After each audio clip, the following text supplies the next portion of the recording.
Hey, what's up, everybody? You tuned in to another episode of Strategic Moves. I'm your host, Kenn Dowell. This is a place where we bring art, culture, politics, and business all together, and we do it every week right here on this channel. I bring in people that we met along the way. We talk about some of our experiences, and maybe there's something out of it that you can get that will help you in your business or your personal life. If that sounds like something you'd be interested in, all I need you to do is hit the like button, hit the subscribe button, and the notification bell as well. So, what we're going to do today, we're getting started. We decided that we're going to take this podcast on the road. We're starting a new series, and the series is called Cutting the Stigma of African American Men Voting. And what we're going to do is we're going to go around the state of Ohio, and we're going to be doing these series of barbershop talks.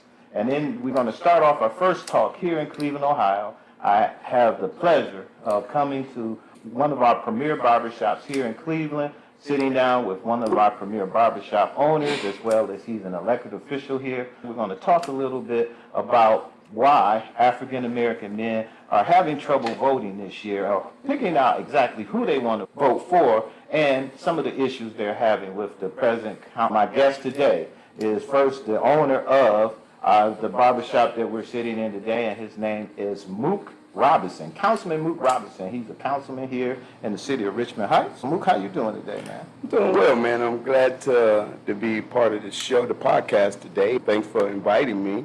And actually, thanks for wanting to do the first podcast right here in Diamond Cut. Oh, no, man. Thank you for having us. You've been somebody, we grew up on the same street for a little while on Kempton and that kind of thing growing up. And I knew you before everybody knew you. So I know that you've been around doing your thing for a long time, man, and I really appreciate and understand and appreciate your growth that you have. I watched you grow up like you were a young guy coming up in the neighborhood, making your way and doing the things you did here. So I really appreciate you having us here and getting us started. Thank you. Also, we have former councilman of City of Cleveland. He's a councilman, an author, a rapper, philanthropist, all of that kind of stuff that you can think of. And he's been fighting for African American men in our country and in this state for a long time.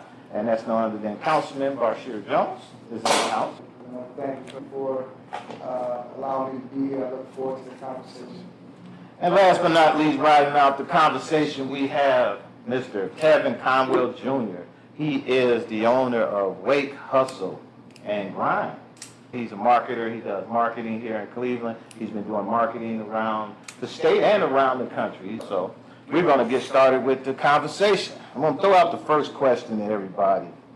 Why do black men feel politically marginalized by both Democrat and Republican parties? Let's start with you, Moo. Oh, wow.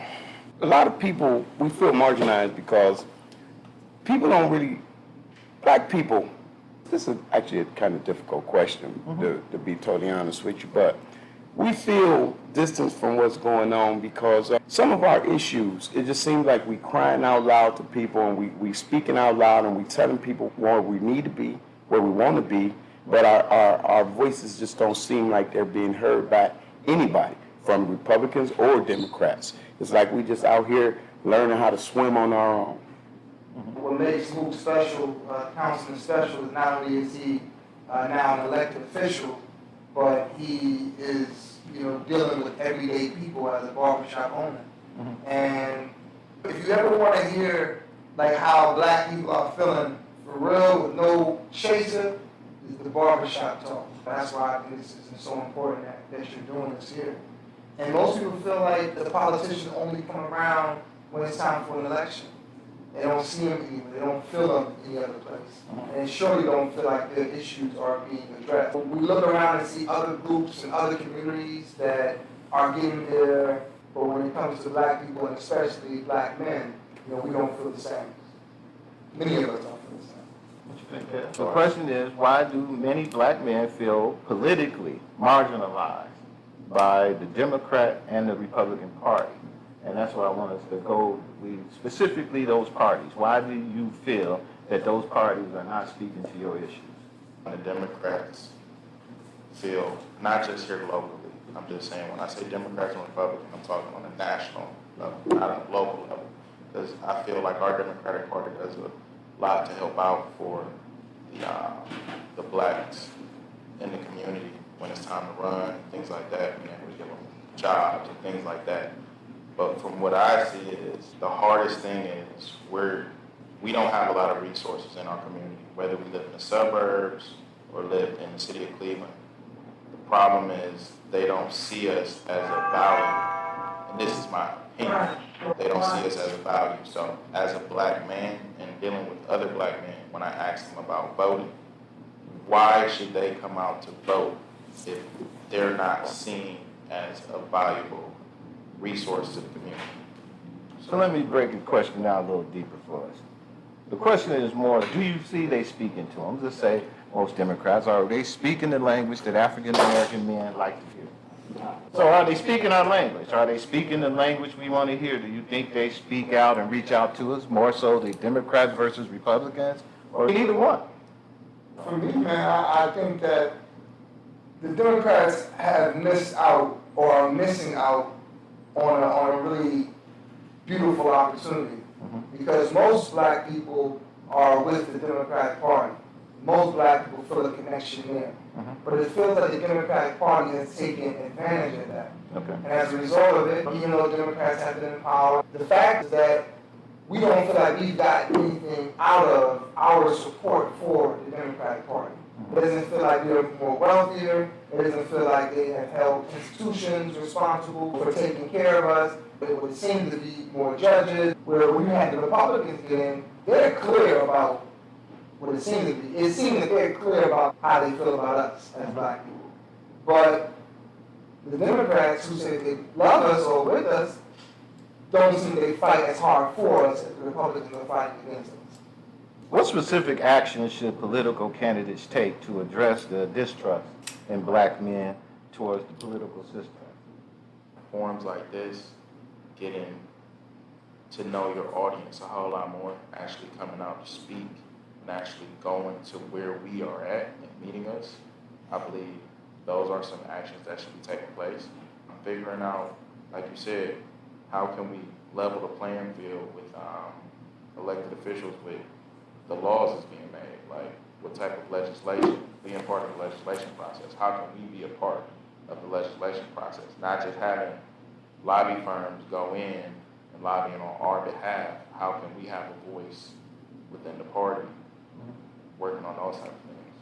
As a councilman, and you're a new councilman, Luke, and you out there in Richmond Heights, one of the suburbs of the city, what you feel that as a political person you can do? The disconnect is where we don't trust, as African American men, we don't trust our politicians. Disconnect is where they'll come out, like what Brashear said earlier, the politicians and the candidates, they'll come out during the campaign race.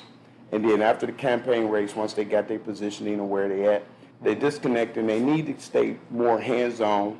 They need to stay more visual, and they need to stop so much just lip talking during the political races and come out there and really listen and really, like, perfect example, when Brashear won Ward 7, he didn't just talk the talk, he walked the walk. Once he became Ward 7 councilman, he was continuously in the community, continuously talking with his residents. All the talking and no show, that's what make African American men, that's what make African American communities, period, not want to be bothered with this political scene, period. We get tired of always coming out and we hustling and we doing what we need to do to get things better for our communities, and we entrusting ourselves with this person that we call the representative of our community. But as soon as this person get to where he needs to be, the phone numbers change. The addresses look even different. You don't even hear from these people no more until the next time it's time to vote again. Now, that's where we having a problem with a lot of our political, civil leaders, whatnot, because it's the disconnect of leaving us stranded once we do the job that we need to do. So when you see that enough times, you get so tired of it, then you want to give up. And so that's why it comes a time where African Americans just say, I'm not even voting because my vote don't even matter. So let me ask the question this way then. Why is that only seem to be happening for African American men when African American women are the largest voting bloc for any Democrat and Republican? African American women is the largest voting bloc that's out there. So it seems like that the women seems to have more engagement than African American men. Why is that? White African American men aren't trusted by white society, and so that's why I think where the problem comes at. White America, they trust black women more than they trust black men, and that sentiment is almost in reverse with how African Americans feel about white America. They don't trust us, and we don't trust them, and now it's a situation to where we all got to get together and try to come up with a solution to where we can find a better good, to where we can try to trust each other more in today's society, because this is a systematic situation that happened to us, and you can almost see why African American men don't trust white America. We can go all the way back almost into biblical day and see the systems that have been put in place to keep African Americans and Africans, period, behind the so-called black ball. Man, we got a problem. We got a real problem. And it goes even deeper, I believe, than Republicans and Democrats.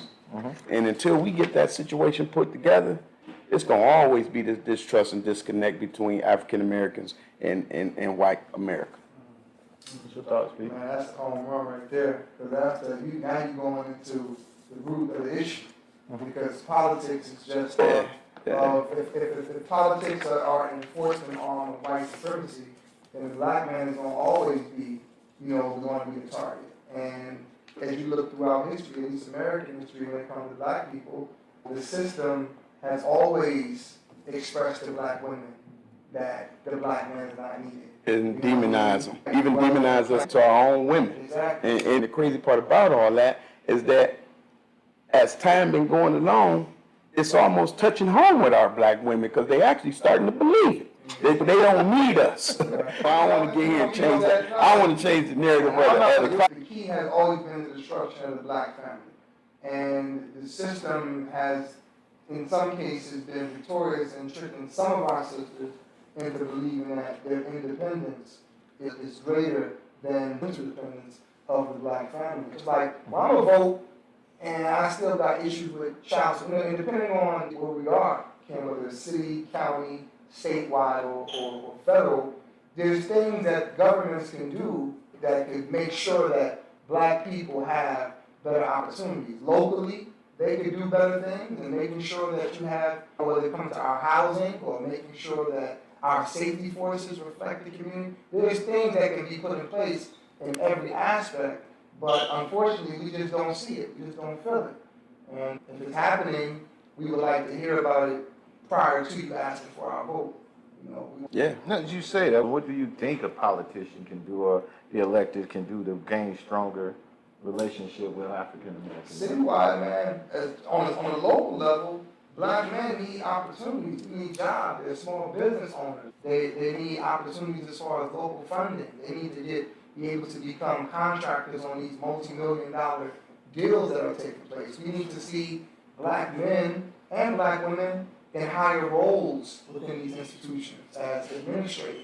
And you may say, well, how does politics play a part? It plays a part because if somebody want to build something as a city, we say, and much respect to Fannie Lewis, who put this in place, even though the state ended up fighting against it and removing it, but there was something called the Fannie Lewis Law, which made sure that a certain percentage of construction work or a certain percentage of jobs had to go to minorities.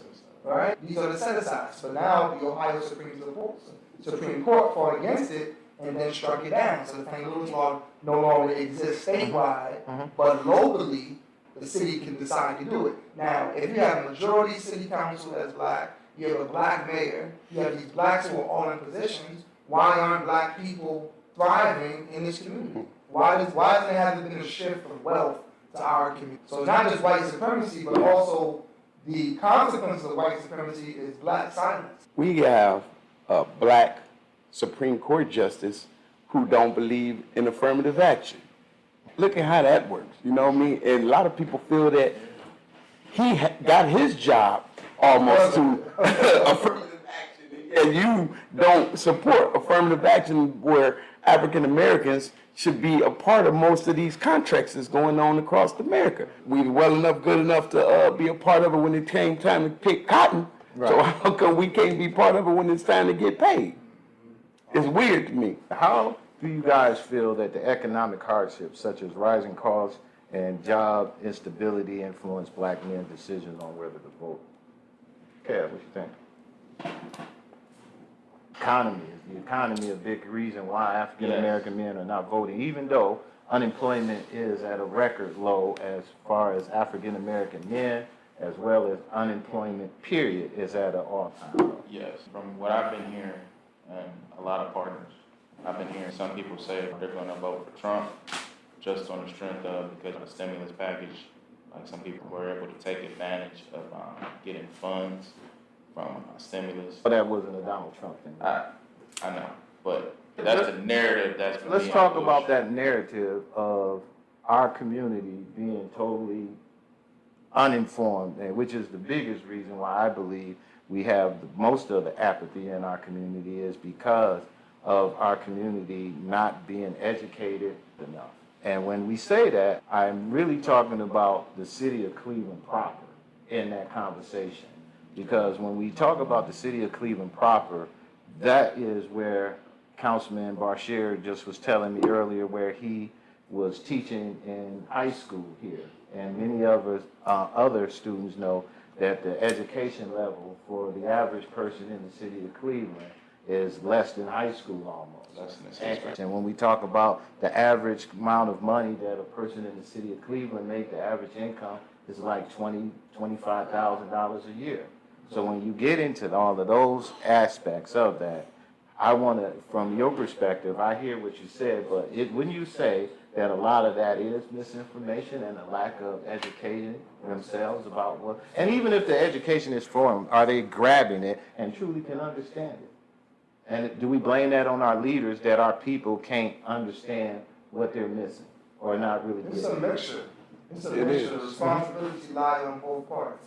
It lies on the part that as a community we should be more educated, but it also lies on those who are in those positions who really rely on our ignorance. Because if more people went out and vote, a lot of people who are in office right now wouldn't be in office.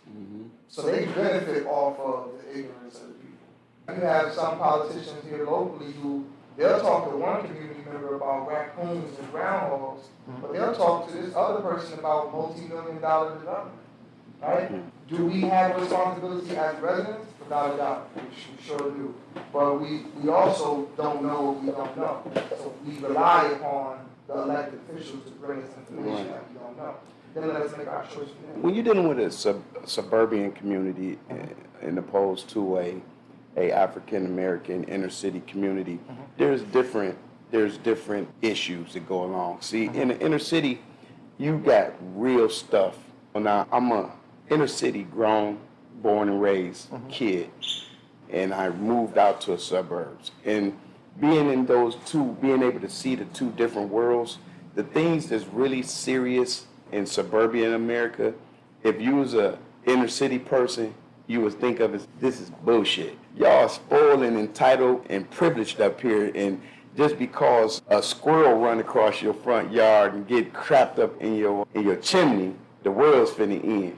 In the inner city, man, they will probably laugh at it and tell you, man, figure it out. But in suburban America, these are their issues. Deers in the front yard or foxes up under your porches. But in the inner city, you got to deal with real crime, kids killing kids, drugs. And a lot of that stuff don't go on out in the suburbs. It's a totally different situation, man. But in the suburb, when we talk, let's keep it to African American men voting. So when we talk about voting and African American men out there in your community where there's more Republicans than there would be in the city of Cleveland, how do you feel African American men in the suburbs and out in your area are seeing this voting trend of African American men looking to vote outside of the Democratic Party? Yeah, African American men out in the suburb areas, they tend to vote more because, so to speak, most of them, a lot of people that come, that's living in, African Americans that live in the suburbs, they're from the inner city. So what they wanted when they moved to the suburbs, they wanted more for their families. Those African Americans are the more conscious-minded African Americans. They wanted more, they read more, they see more, and they want to know more. So they'll come out to council meetings and they'll come to get educated from their political advisors or their political representatives. They're constantly in contact. They don't wait on their councilman or their councilwoman to come to them. They'll find their way to them. And so it's more of an intimate dialogue and a dialect with the suburbians than it is, because the disconnect in it's just like a lot of in the inner city, it's a real life distrust, and they got good reasons for it. But in the essence of what Brashear was saying, they rely on some of the ignorance of inner city African Americans to not want to know, to not want to understand what's going on in their Give community. me an example. You guys say that they depend on the ignorance. How do they do that? We vote as African Americans, we tend to just vote. Instead of listening to what the candidate's saying or what the issues is at hand, we only feel like, because I'm black, I'm supposed to vote Democrat. And I'm a Democrat, so. But do you even take the time to even listen to what the candidates is even saying? Now, I'm not saying I'm a Democrat, but I've voted Republican before because the simple fact of the matter is I didn't believe that what a Democratic candidate was saying would benefit me and my community to that point. And the reason why I bring that up is that I think that goes both ways. Because we do give black folks a choice, and they have a choice.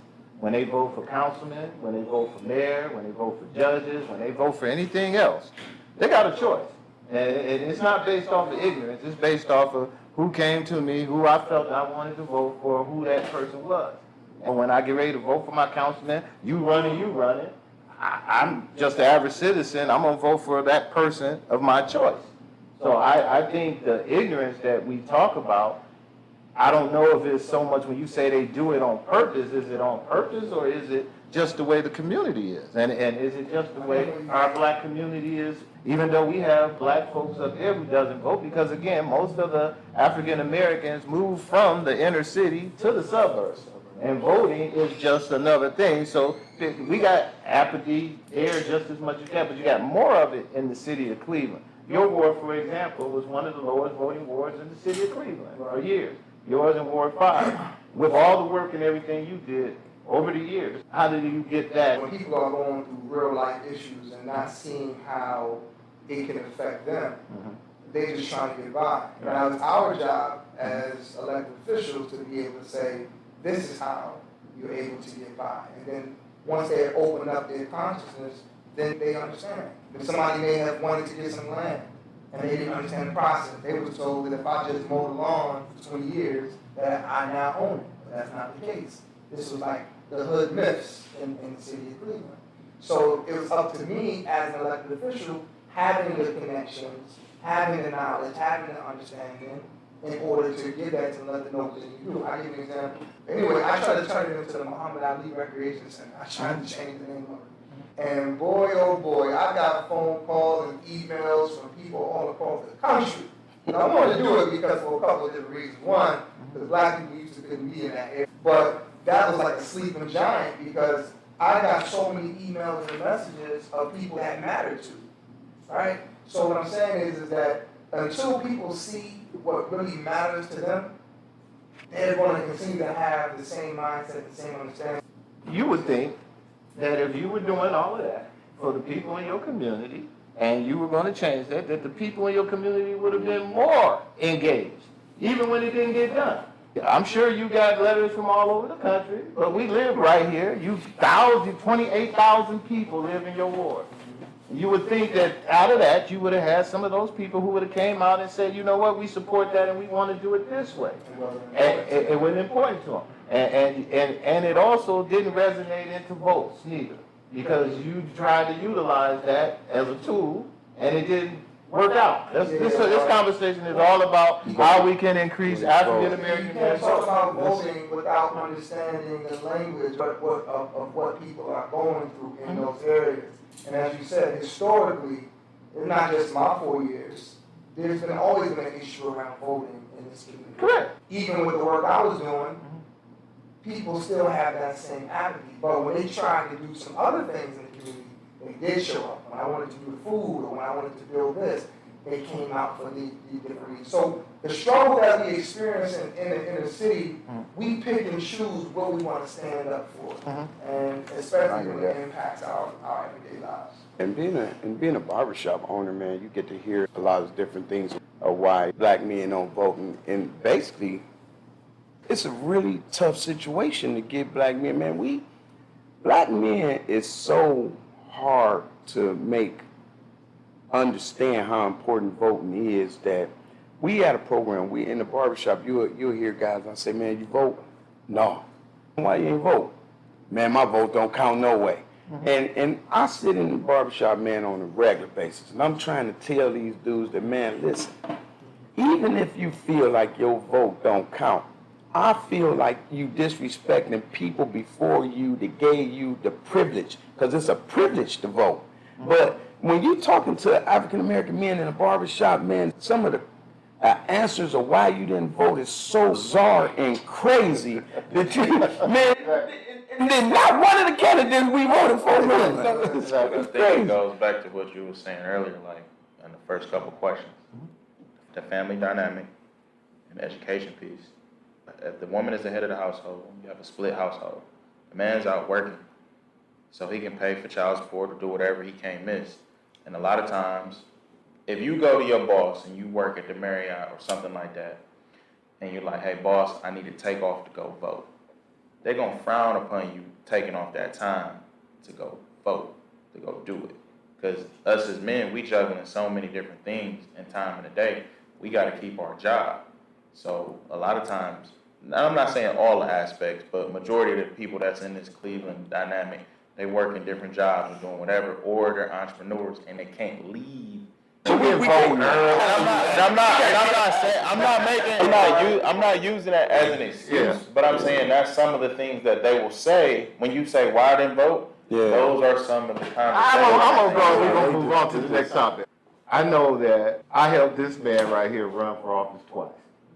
And both times we ran, on election day, we got out and we went because this dude believed that these youngins, and as he called them, and these folks in Cleveland, on the east side, the folks he's still going to argue me to death on this podcast about, that these guys were 100% in. And we went out there on election day, and I watched this man's face get cracked a few times when he went up to folks and he asked them, hey, did you vote today? Oh, yeah, I'm going to do it, B. I'm going to get you going and this and that. Then he'll ask them the trick question. Hey, did you vote for Obama? And they say no. And when they said no, it wasn't because they didn't vote against. They wouldn't register to vote, just like they wouldn't register to vote now. He saw them maybe 5 or 6 times along the campaign road because they were standing on the same spot there every day, and they didn't do it.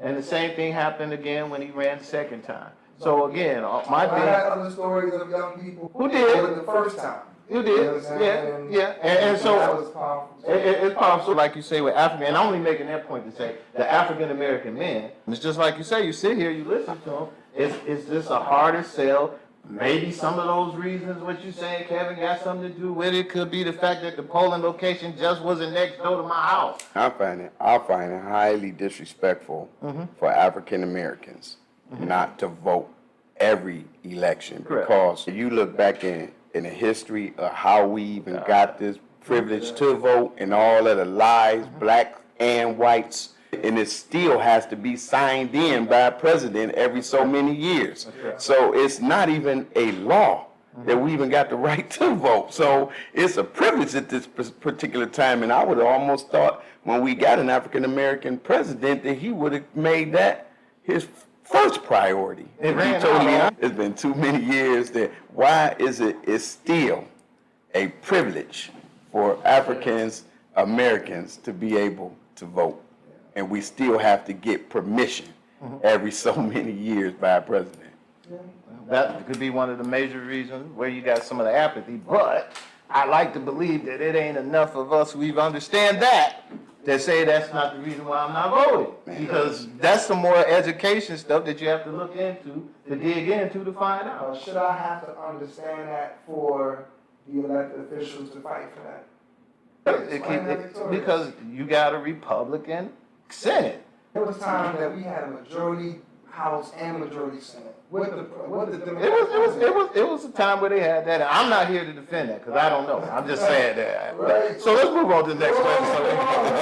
I want to keep on. I want to stay on our point about voting. It just seems The Democrats should have done, and I believe, and that's one of our questions. We know that the Democrats and Republicans have their things. We're going to talk about that, but I don't want to be the person who says I got the answers for all that. What is the most significant issues that black men are feeling are being ignored by public officials, the system, the government? What is that one thing that you believe? We start with you, Conwell. Yeah, jobs and education is being ignored. Like I was just saying earlier, like me having a nonprofit, WHG Inc., we go to a lot of places to see what the school boards are doing. We go in and we're fighting vigilantly to get the kids when they're at the 2nd, 3rd, and 4th grade. They don't want to get kids earlier into learning financial literacy, learning things as of being civic engagement and voting. They don't want to spend the time to do that because I feel like they get certain type of monies to dictate what type of program they have. So let's talk about on the national level, because that's local. Coming up with African American men, why do you believe, what do you believe is the number one thing that the government should be doing to help improve African American men's lives? the big issue is the overcriminalization of the prison system, and so many who are in jail for nonviolent offenses, and they just can't, recidivism issue. But for someone else, it could be small businesses, it can be access to capital, these become major issues. And also, the system itself getting in the way of the progress of the family, particularly in situations like child support. This is a big issue that black men are facing, dealing with child support issues. Having a felony and not being able to get jobs as a result of it, or the type of job that they're able to get, or the type of funding that they're able to get. So these are some of the concerns. You got home ownership, jobs, entrepreneurship. Man, we getting blocked out of trying to be owners of everything. It's systematically, and I feel like it happened. I had my credit score was at 800, and I literally was turned down. I'm sitting up here like, I didn't know if I was being discriminated against or what happened. And these are some of the things that make you frustrated with America in our society, because of when you're doing everything the right way and you're still being turned down, you got to try to figure out what just happened here. And you hear these rumors, and you listen to Brother Brashear and some of his Muslim podcasts, and they speak on stimulus, racism, and all of this stuff. But then when you got all your stuff in order as an African American man, and you still get denied for something that you've already been approved for before. I'm talking about a refinance, not to buy the house. I can almost imagine what African American men has to go through to even own a house, or to buy the house, or even open up a storefront business, because I've done it all. I want to get down into what we really mean when we say that. When we say that, what system can the government put in place that would have helped you be able to refinance your house better? But what could he done to make your process easier for you to get your house refinanced? More African American programming. Tell the banks that, you know what I'm saying, if this credit score is good and he has the income for this, and if he default on this loan, or if he have some type of financial issue or whatnot, then we got that. We'll have with that. FHA though? VA, FHA? All Yeah, evidently they're not pushing the programs, and they're not pushing the program well enough, because it's still happening to African American men that's got everything in order. And I'm an example of it myself. That's the thing. Okay, even on the federal side, that's where you have local politicians who have knowledge about these type of things, who are meeting with the local banks. Because when I was in council, I would meet with the heads of banks and say, what are you doing with your CRA, your Community Reinvestment Act? Like, what are you doing within the community? For us who are elected officials who have the knowledge, that's when we have to be able to translate it to the community about what programs are available, and making sure that those programs are right. You gotta be willing to answer and talk to these people. And if you got at least one person who want to be educated on something that got to get done in our communities, you got to at least talk to that one person, man. You can't stall them out and run and hide. And that's what some of our elected officials will do once they get elected into office. And that's where I think a lot of the disconnect will come in with the African American men in our elected officials. It's just feel like that, man, I keep telling the story, but I ain't getting no answers. And after a minute, that's when you keep telling the story so many times, you get frustrated and just say, hell, man, I ain't got shit to say to them. So we're going to keep the same energy. When it come time to vote, I'm going to keep the same energy you had when I came to you. And that's what a lot of them get it from. Let's keep this energy rolling. Since you don't see me, I don't see you. Do you think that the economic promises from candidates are not enough to win over black males, or is there a deeper sense of disenfranchisement that needs to be addressed?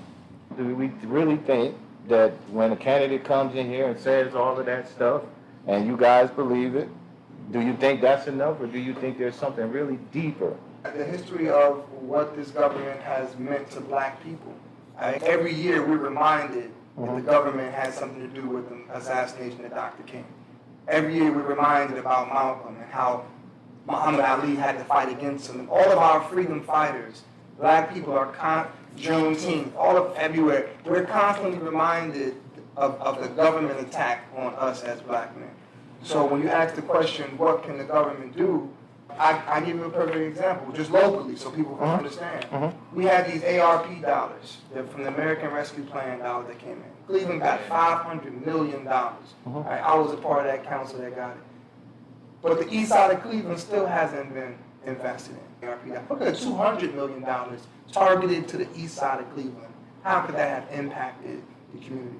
So just how we get excited about the presidential election, but as a community, we should be more focused on who's our local judges, you understand, who is our local council members, who is our mayor, because that impacts us quicker than who the president is. So I just think that locally, whether it's the mayor or city council, dollars that are coming in, federal dollars that are coming in, as local officials, we have to do a better job of communicating how to take advantage of it. So when I was in council, if you built in my neighborhood, you couldn't just build in a certain part without also putting resources to help other houses that were around in that neighborhood. So if you just built this $50 million project, we need certain dollars to be put aside to take care of Grandma Johnson's roof, Grandpa Joe's porch, so then people can then feel that the growth is happening around them, that they also taking part in it. So what economic reforms do you think can be gained to support, that can be done to gain support for African American men? I do know, as far as economic support, us, like you said, it does start with the local level, and making sure a Democrat is in there is very important. We still got to fight to get the people to come out and vote, because when that money's being passed on the federal level, if we got somebody like a Republican who gets in, I'm not going to say the guy's name, but you get a Republican to get in, and we got those dollars, they can get snatched up and moved around. So it's very important for us to fight to get what we need in the right system to come in, so we can have people to fight to get the money so they can be allocated in the right areas. So when the money goes to the state, it won't evaporate and get disappeared. Because if we have Republicans in certain positions, the money can get legs and disappear. So you want to keep that structure, but then also too, you want to empower the people in the community to know what's going on. So why it's important to vote. So I think better messaging within all parties need to come out to understand, on the economic front, being probably one of the most important things, why it's important to come out to vote, so we can have an opportunity to get dollars like it's coming across. Councilman, what you think from not just the city of Cleveland, because I know that's where our heart is, but your constituents out there in Richmond Heights, some of the people you listening to, and others in business, is there any economic reforms that you believe that can be done that can gain more support from African American males? First of all, we got to educate our African American males. There are plenty of programs, but we got to teach us how to go after the programs and how to utilize the programs. For instance, trying to own your own business. There are plenty of programs out there that help us get the money. But the problem is how to get the money. We're not educated enough to understand on how to run a business, to even create the business. So we got to get our leaders to teach us more about going down to like the urban league or even the representative in the urban league, to get them to come out and let the inner city communities and know that, man, it's here. It's here. But what you got to do, you got to know how to get it from us. And that means you have to go and get your paperwork. See, everybody want to own a business, but you don't know how to structure the business. Now, once you get taught on how to run the business and how to structure the business, then now we talking a whole nother ballgame. And that's where it starts at for real. But man, what we got to do is stop bitching so much, man, and get out here. Because it's like everything else, man. Ain't nobody going to help nobody that don't want to help themselves. And that's why they think that we're a joke. Not just white America. All of the other ethnic groups that's in America think the black men are a joke, because sometimes if you look at women think we're a joke. Yeah, if you can step back and look at us, we are a joke, man. You know what I mean? Because we want it all, but we won't educate ourselves. More, I'm gonna say, Councilman, we are divine people, man. I feel you, but what we overcame, man, there ain't been no people like us on the entire planet in the history of the world. But we gotta stop. We gotta stop, man. This system, man. I know it's a systematic problem, but when did we stop? The Jews been enslaved. Every ethnic group in this world been enslaved at some point, but somewhere or the other, I understand we got our just due, and we do deserve everything that this country got to give us back, because we basically put it on our shoulders and we ran with it. But it's gonna come to a time that we're gonna have to start burdening some of our own responsibilities and get that monkey up off our back and quit making ourselves look we don't want this thing, because man, they just keep saying what we want and not getting out there and figuring it out and making ourselves, because man, listen, we get in our communities, man. Here's a perfect example, man. One day I was riding down Superior. I was riding down 185th. I live in Richmond Heights. And so it was a car, about 4 or 5 young African-American men was in this car. So we coming out of Richmond Heights and we coming down into Cleveland, right? So here's the thing. These young boys, no sooner than we passed the Cleveland border, they just start throwing stuff out the car windows.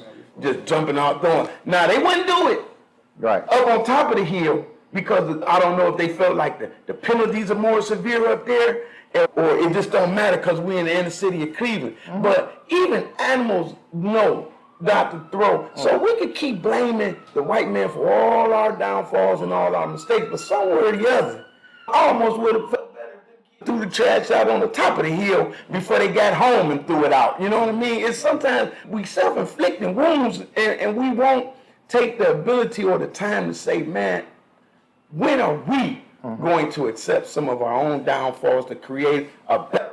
Me personally, I have shifted my marketing business over to just really helping the kids. First off, it was just starting out, hey, this would have been a good business, something to do with my son. But when I'm out here with all my son's friends, baseball, stuff like that we're doing, I see that they don't have the mental capacity and they don't have the father figure. So what we've been doing is implementing the entrepreneurship program we have in camp. First ever sports and entrepreneur camp together. And what they're learning is not just also how to get a business, like we're showing them EIN numbers and stuff like that, but the mindset of credit. Yeah. We were able to get 380 kids last year. We have 1,000 business owners registered through this company called Block. We've got 1,000 business owners, and now they're pledging to get their kids involved, that they all have a business, so that when they get older, they won't have to go ask somebody for a job. I think it's important for us to educate our kids on how important credit worthiness is, and teach them that these other ethnic groups are starting their kids off from day one on being not working for anybody, but owning and having people work for you. That's the state of mind that we got to get our kids into also. Man, damn working for other people, man. Figure out a way to sell something on your own first. And if that don't work out, then it's okay to go work for somebody. Come on, man. One thing I believe that this damn pandemic did, it made everybody believe that they can be an entrepreneur. We can't find a workforce out here because everybody believes that they're a boss. Nobody wants to work anymore. Nobody wants to be employees. They all want to be the boss. Some of them are young, and it's a lot of experience. And Mook, you said yourself, man, it's growing in the business, it's experience. There's nothing. You can go into college, and that professor is going to tell you every book thing you can. But until you get out here and you open up these doors yourself, and you pay these light bills, and you figure this stuff out for yourself, it's hard. Right now, society, social media, and everything else has made everybody feel as if they can be one. You talk to people, you see them online. I helped this company raise $1 million. I helped this person do this. I can help you grow your business too. And you talk to them and you ask them, who's on your client list? And they don't have nobody. Man, listen, They have never helped anybody. I've been in this 30 years, man, and I'm still learning. So, fellas, we ain't gonna get caught up. We gotta get to this juicy stuff. So I'm gonna ask one more question along these lines, and then we're gonna move on. And that is, what strategy do you believe is most effective in engaging these young black voters? I'm gonna start with Conwell, Brashear, then you move, then we're gonna get going, okay?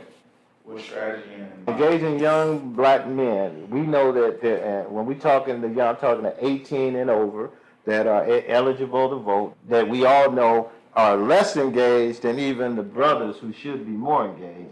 What's a strategy you believe that can be utilized to get those guys involved? one, like you said, it starts with the judges and engagement. Like, I mean, just looking at that trial, was it Young Thug that's on trial right now? Just seeing it's important. If you have a certain type of judge that you voted for, and you go on a trial against someone that you want to have some type of, you want to be judged by your peers. So you go in, one, the judicial system and something to do with the police. I feel like that's speaking their language because we are hunted. We get pulled over by the police. We telling our sons, like, hey, when you pull over, it's a certain type of way. We got to answer to the police when we get pulled over, just in safety. So when we send our 18-year-old black men out, it's a different type of way they have to move in the world. No other race has to tell their kid to act a certain type of way with the police. So I believe policing issues would energize kids to be able to come out and vote when they're 18 because their life depends on it. Not just the economic down the road, but what's most important is their literally life depends on it. Whether they get a felony or not, whether what's going to happen to them if they do get a felony. All those things play a part in the judicial process. Yeah, on the strategy side, it just depends upon the group that you're talking to. In my neighborhood, when I would do expungement clinics, man, it would be jam-packed. There'd be hundreds of people that would come out and get their records expunged. When you're marketing to people, you have to understand their language. In my neighborhood, expungement clinics do well, helping brothers. Right now, I'm working with about to really help the seniors because they've been getting scammed. These are some of the issues that we're facing in our neighborhood. The biggest issue is that most people are afraid to actually even get out there to talk to these young cats and have that engagement with them. How important is that? That's very important, man. Very important. You gotta be hands-on. You can't be scared on, man. You gotta get out there and you gotta talk to them. You gotta be in their faces and you gotta sound just like them sometimes. And that might seem a little crazy and whatnot, but sometimes you can only connect people in the way they know how to be connected. And coming out in your business suits and your nice slacks or whatever, that don't read. Sometimes you gotta take that stuff off. You might even have to put on a pair of Jordans or a pair of Yeezys, man, if that's what makes them comfortable around you to even hear what you got to say. And that's basically it. I can't get long-winded on this situation. It's just about getting out there and gaining their trust by all means necessary. And if that means changing your outfits, then that's what it means. If that means changing your language, then that's what it means. You got to speak their language. I got a barber that cut in my shop. His name Guy. He gets out there with boxing gloves. When he get out there, he got programs where he go on, man. Since we tired of people just killing, young people just killing. Man, listen, how about killing these boxing gloves, man? Since you don't like him and you don't like him, how about y'all two get out there and just square this up? But like I say, man, I don't want to get too long-winded on the issue, but man, it's just about speaking a language and making them trust you as a person, and that's what the importance of it is. All right, we're going to get in some speed rounds now so we can get up out of here. We're going to ask some questions and get some answers for you guys. Former President Donald Trump, who has a history of racial controversy, is now poised to win 20% of the black vote. What do you think is behind the shift of black male voters, and do you believe the poll at all? Let's start with Conwell. The myth that is going on is Trump gave out all the money during the time he passed those laws to the business. So I know that language is going on around, not just here in Cleveland. Some of my business partners trapped in LA, a couple people in Atlanta, and a couple people in Miami where I do business with. All of them are saying they're leaning more towards Trump just because of that, because of the business aspect of it. They don't care less about the feelings part of it. I don't care if you feel like whatever you're gonna call me a name, but on the money, I need this money because I need to pay for my family. They feel like Donald Trump showed them the money. Oh man, they feel like that was the closest thing that African Americans gonna get to 40 acres and a mule was that pandemic money that came out. And besides the pandemic money, they feel like he signed the crime bill that let a lot of African American men that was doing life in federal penitentiary go. And they felt like that was a situation where Obama could have did that. Now Obama did, right? But the stigma is, or the belief is that Trump did it. Yeah, And that's what a lot of it got to do with. They feel like Trump can't be racist as they making us believe he's racist because racist white men don't let black men out of penitentiary. And that's a big one that comes up in the barbershop a lot. The only difference is how people market it and how it is.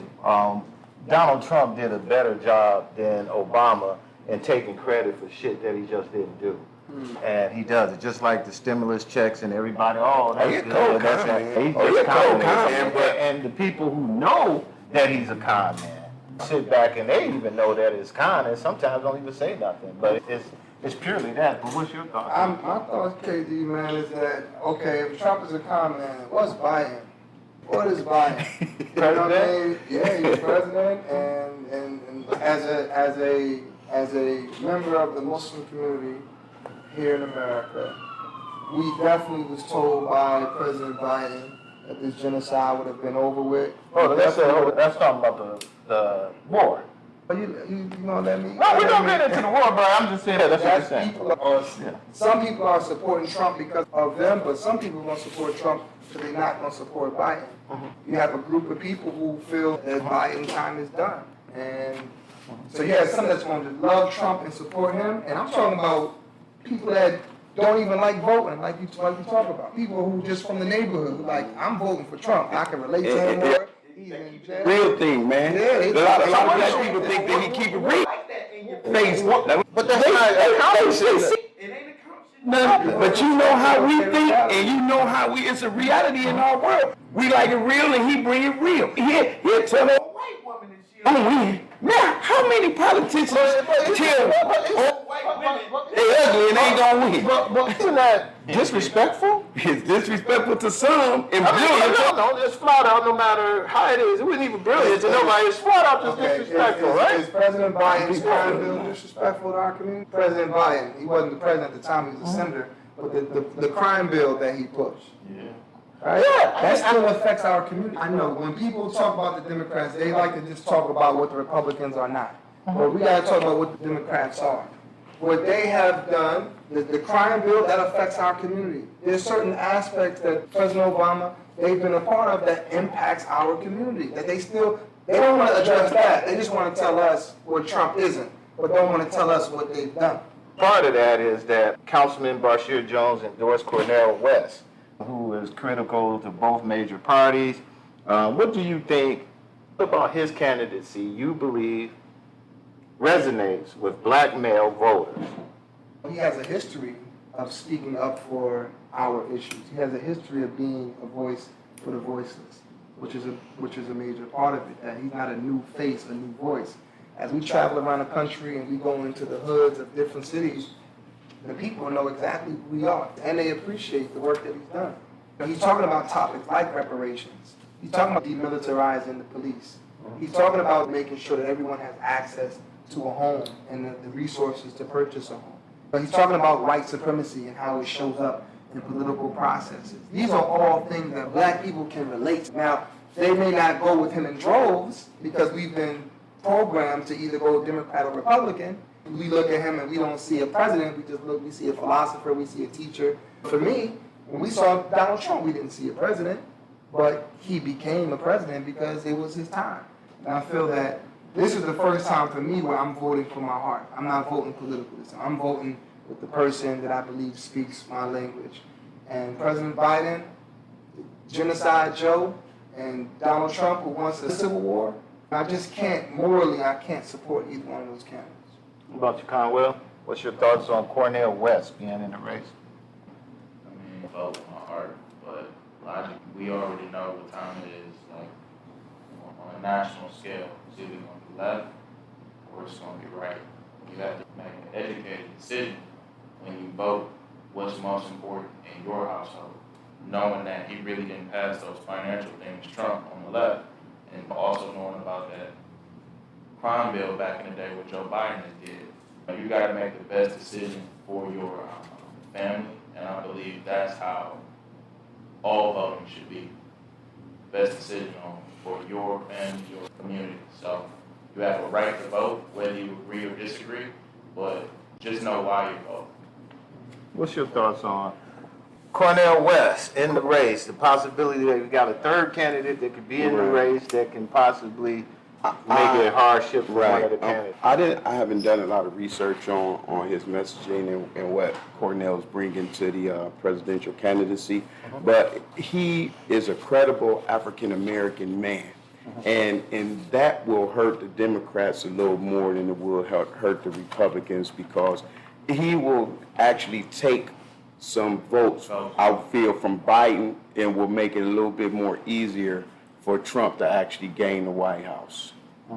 He's going to take some very well needed African American votes, because his credibility, I haven't researched his message, I haven't heard much from him, but I do know that there are African Americans that don't need to hear what he's saying, but they know that he is a very credible African American leader, and they will go and vote for him just on that assumption alone.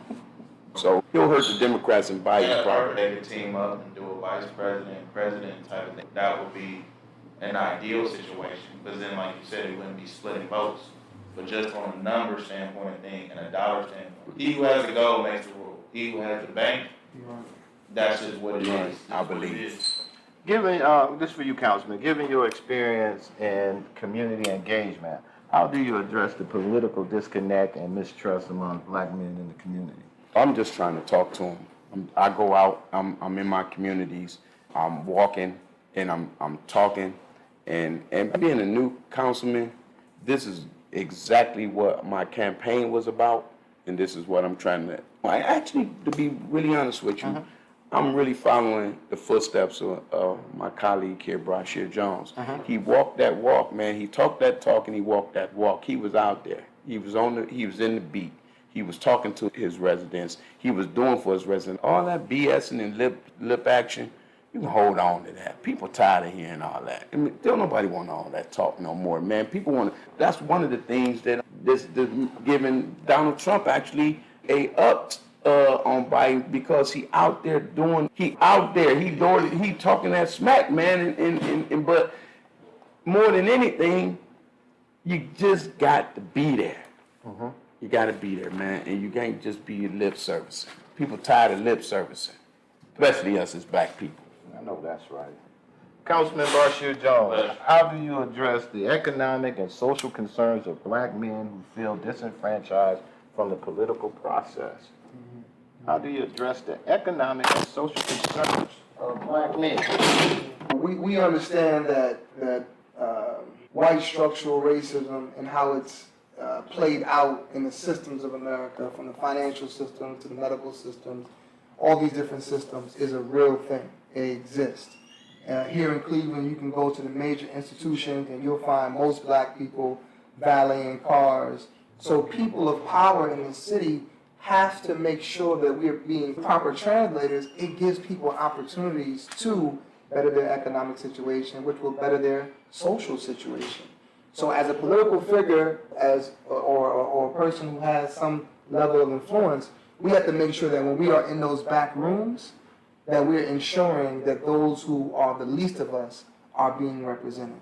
And sometimes the unfortunate part is that corporate America, corporate Cleveland, corporations in general they thrive off of the ignorance of people. We have to give them knowledge. And once we give them knowledge, they'll do the right thing by it. But if they don't know, then they have to either search for it or we have to come and give it to them. We can't drag them. You gotta want it. They gotta want it. Councilman Conwell, how can community leaders effectively address the political, economic concerns of black men in your field of marketing and business? Is there something you feel they can do? One I've been seeing for a while is being able to bridge the gap on social media, right? We need to use this tool to come together as a community. Like you're using this platform on podcasts, getting people to subscribe to get more information. I believe we're not using the tools at 30 seconds with AI, and us getting that information at a young age will help us come together.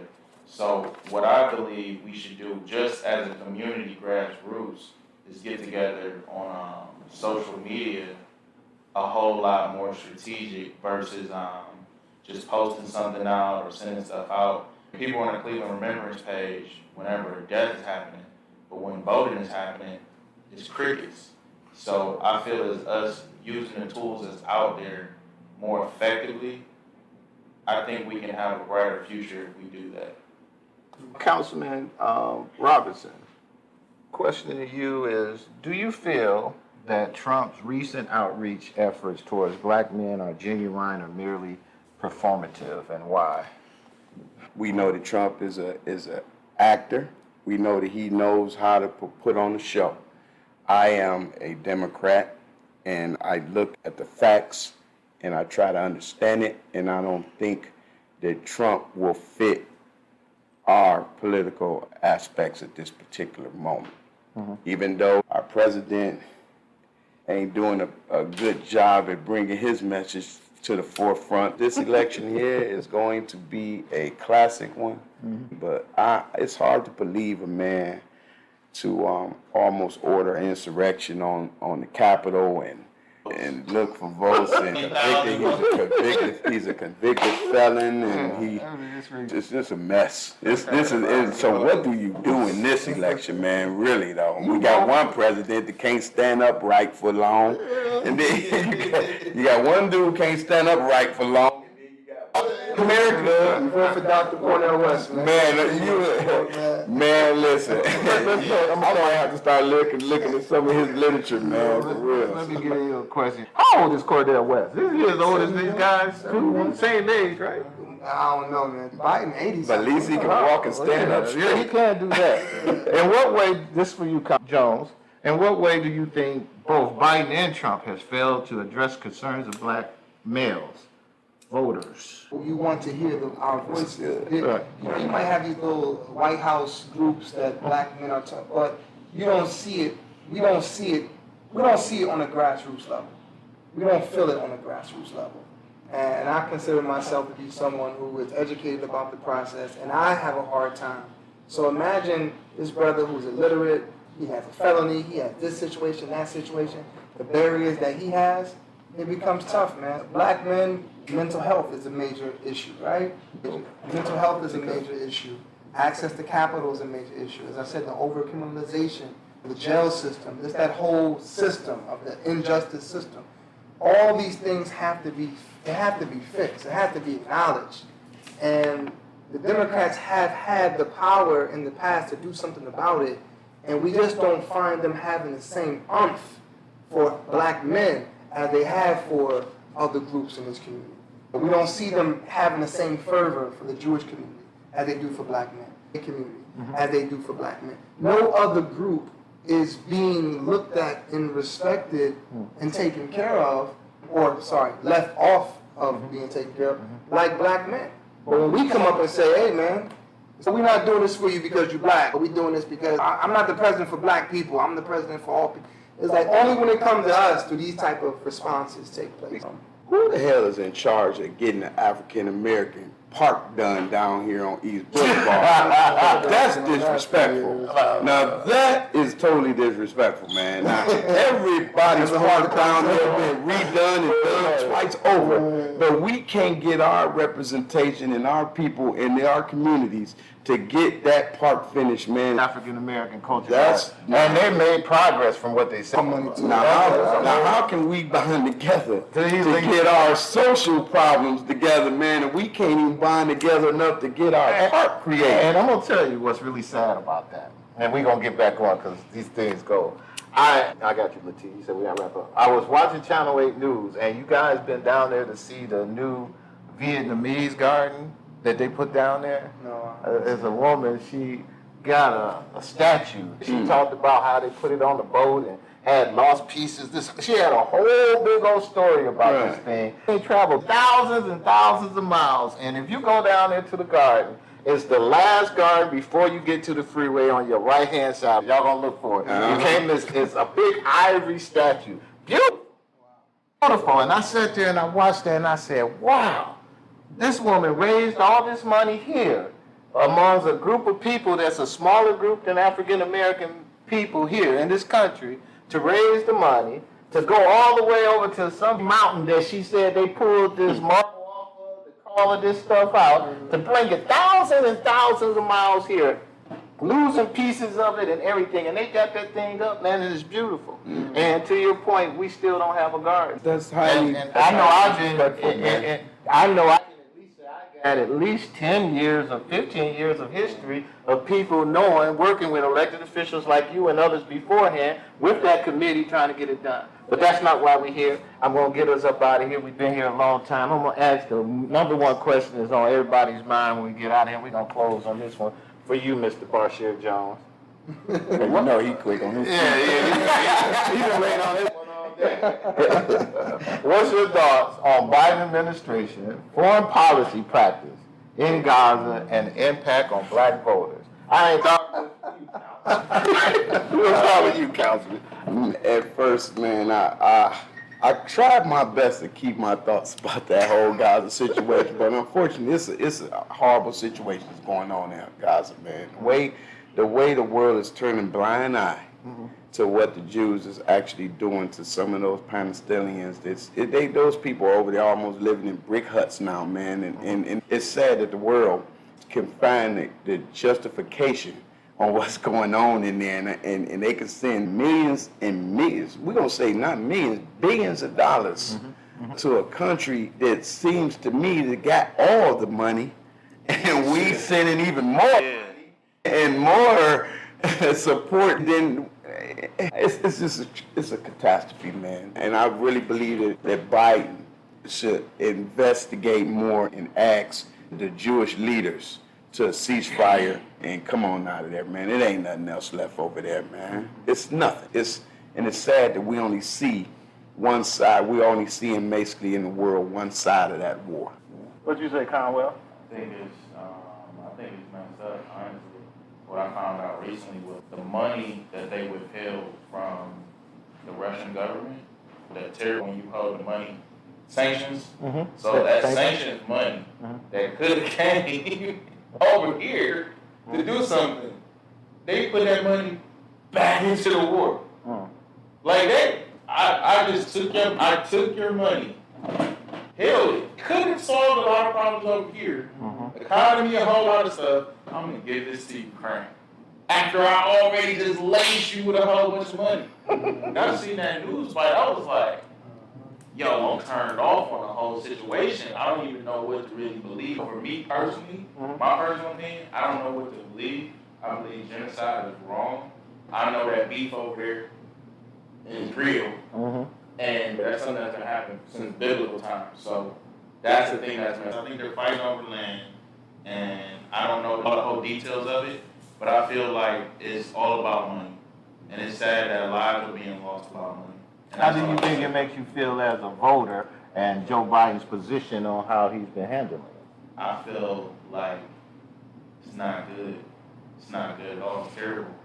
It almost makes you want to pivot to a corner at West, but in the situation of our voting aspect, it's left us with a left and a right. So my thing is, going back, we need to have some more talks and make a solution, figure out how we can become stronger economically, so they can see us as valuable, so our vote is valuable, so they can start paying attention to us. So, B, what's your thoughts on the way the president has handled this war and the impact on not just African American males in this electorate, but there is a huge Muslim, Palestinian, Lebanese community here in the United States, period, and you got some history from when you was down in Houston and doing stuff down there in Texas. So, honestly, give me just a really good one, all jokes aside, what's your thing on how you believe the administration is handling this whole thing in Gaza and how it affects black folks? The largest Muslim contingency in America is actually African Americans. African American Muslims make up the largest percentage of Muslims in America. Really? So what you have is that, what's happening over there is affecting black people, because whether your cousins are Muslims or your family members in some shape or form. The genocide that's taking place in Palestine is not different from the genocide that's taking place here in America, and particularly amongst black men. And the over-militarization of the Palestinians is the same over-militarization that we see against black people, particularly black men. The same weaponry that you see being used in Gaza, it was used first against black Americans. Like, they get their practice here in the hoods of America, and they take that and utilize it in other places. From the surveillance, right? There's no country in the world that has greater surveillance than Israel and America. They are the greatest in surveillance. But they practice it here. They practice it in the mosques. They practice it in black communities where you have cameras everywhere in our community under the guise of we want to be more safe, but it's really surveillance. As we've been telling people, the genocide that takes place in Palestine is no different from the genocide that's taking place here in hoods in America. And what I tell black people is, if you go back and look at the Palestinian Liberation Army or PLO or Yasser Arafat, they all had very close connections with the Black Panther movement here in America. Right? Malcolm used to always say that our success will come also in the form of a free Palestine. So the Zionism is like white supremacy throughout the world, and it has an impact on people of color wherever in the world. So I guess the point I'm making is that President Biden, he just proved to us what we had already knew, which was this is not the United States of America, it's the United States of Israel. This is Israel right here. America is Israel. And as we've been expressing to Muslims, if you want to help India, if you want to help Palestine, if you want to help Congo, Sudan, you have to help them from America. There's nothing that President Joe Biden can do for some of us to ever get our support by the way that he's dealt with not just Palestinians, but how he's dealt with what's happening in Congo, what's happening in Sudan, what's happening any place where black and brown people are suffering. Look at how he has responded. But look at how he responded to Ukraine. Right? If there was bombing taking place like the bombing that we see in Gaza, in Ukraine, look at America's response there in comparison to their response to what's happening everywhere else in the world, where white babies are not being killed. So this is the reality, man. And I think it's unfortunate that we live in a country that even people who have good hearts don't want to say nothing about it. That's the situation we in. I want to thank everybody for coming out on the show today. This is a real good conversation.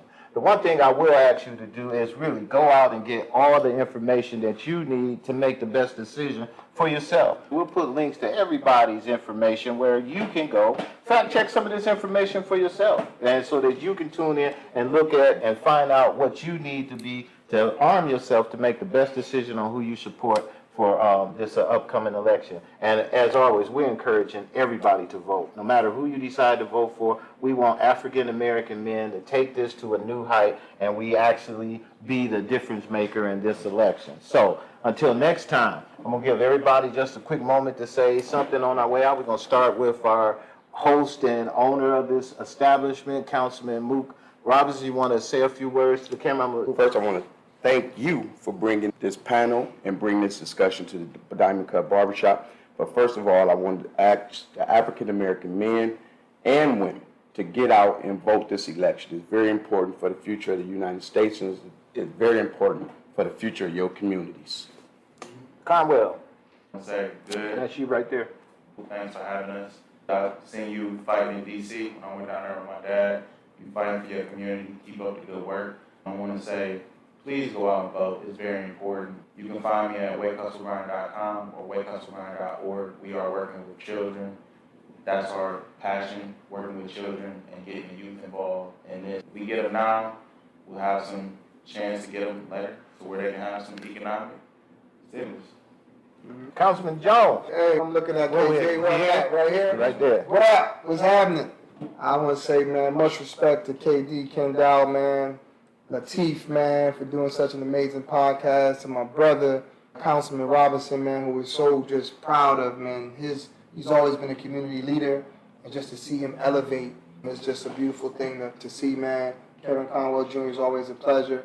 And I just want to say to everybody out there, man, make sure you get out and vote. Wherever you're going to vote for, whatever your opinion is, get out the stands, get on the court, and get in the game, and let your voice be heard. There comes a time that silence becomes betrayal, in the words of Dr. King. Silence is betrayal. So you can't afford to be silent. You got to speak up. Excellent. So we're going to have another one. We're shooting another one just next week on the 30th. So make sure you tune in and check that out. It's with the millennials. That one's going to be interesting. So make sure you tune in. Talk to you next week. Peace. All right, fellas.